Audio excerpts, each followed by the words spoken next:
And as we come to chapter 16 of Revelation, at first glance, this chapter reads more like the script from a horror movie and some sort of end of the world crisis and some of these films that we've seen today than it does the Bible.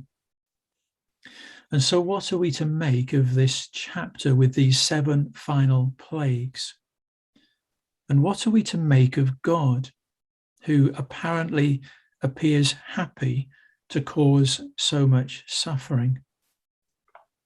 So let's have a look and see if we can try to understand what John is both seeing and saying, and then how we should understand it today. One of the first things we notice with an overview of the chapter, as we look at these 7 bowls and the consequences of them being poured out, is we see similarities with the other 2 sets of 7 that we've seen, the 7 seals and the 7 trumpets. But if we were to look at those and compare those 3 sets of 7, we would see that the 7 trumpets and the 7 bowls are very similar. But we would also see how those 2, the 7 bowls that we see here in chapter 16 and the 7 trumpets that we saw previously, how they are very similar to the 10 plagues in Egypt, in Exodus, where God, through Moses, inflicts these 10 plagues upon the Egyptians to bring them through the water and into the promised land. And so we would start to sense that as the people then in John's day heard these, that they would start to see God working to bring them from slavery into freedom.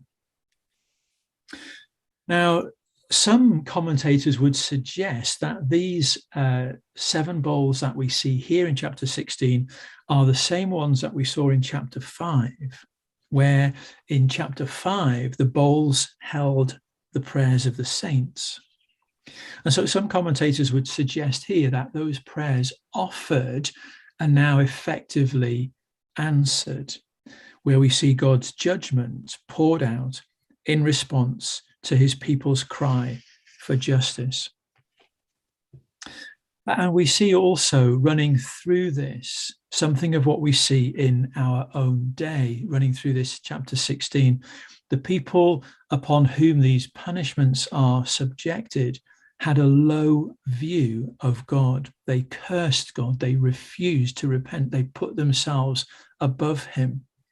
They're proud, arrogant, full of self. They distrust God.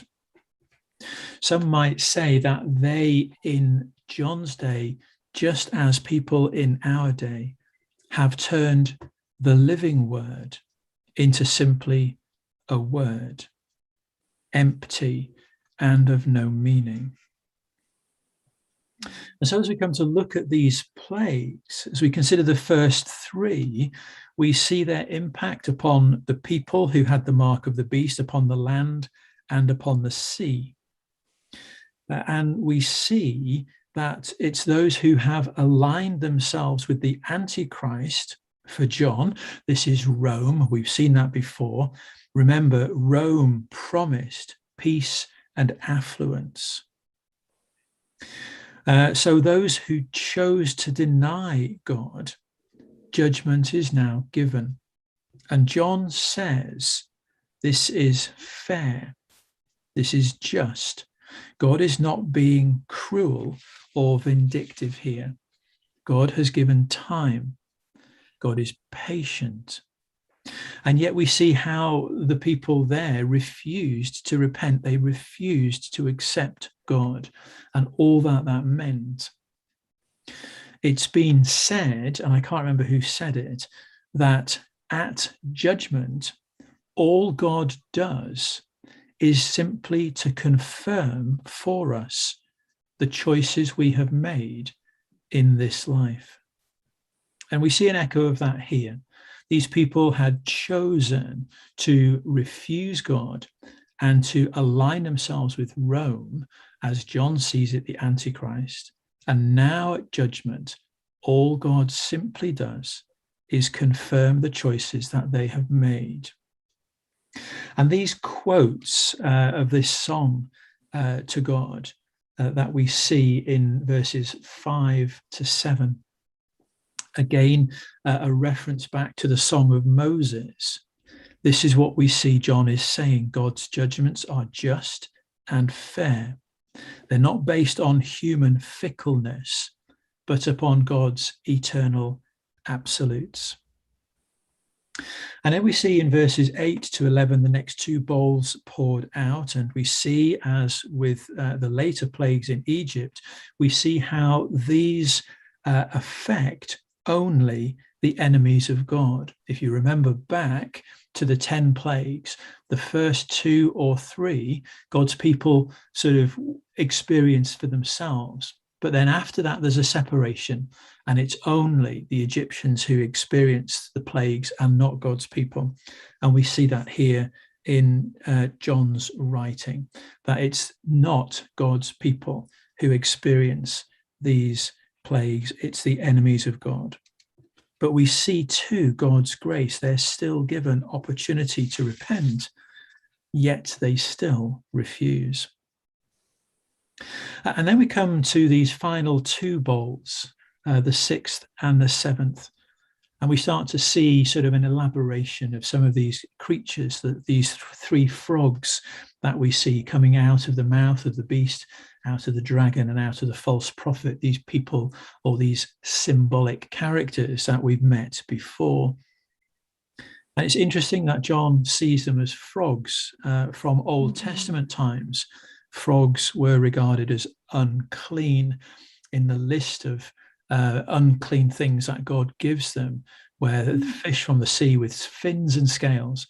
And so frogs were regarded as odd because they lived in the water, yet they didn't look like water creatures, as it were. So they were regarded as ugly, evil. And we see that these frogs perform miraculous signs, as we saw being done in chapter 13, to deceive people, to see as good and acceptable that which is wrong by God's standards. And we see this sort of slow culmination, this gathering for a final confrontation. The Euphrates dries up. The Euphrates, in the time that John writes, was on the edges of the sort of Roman Empire. It's one of the boundaries of the empire. And it was the Parthians, I think, on the other side, constantly attacking Rome. And so the river drying up, making way for this, the enemy to come in, conflict, potential destruction. And we see, as John writes, as we've seen before, how John uses events on earth and how he sees them as a reflection of those sort of spiritual conflicts played out behind the scenes. And we see, as before, John gives warning to God's people: stand firm, keep your clothes with you, be ready, be alert, hold on to your faith. Because Babylon, that symbol of all that is against God, will fall, as will those who align themselves with her. We see all these other nations sort of collapsing in this earthquake. And again, we remember, earthquakes were not uncommon at that time, and the damage they caused to buildings that were not particularly earthquake proof, as often we have them today.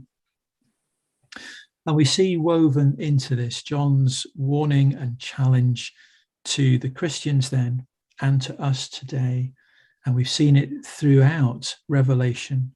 Will you believe or blaspheme? Will you confess or curse? Will you repent or rebel?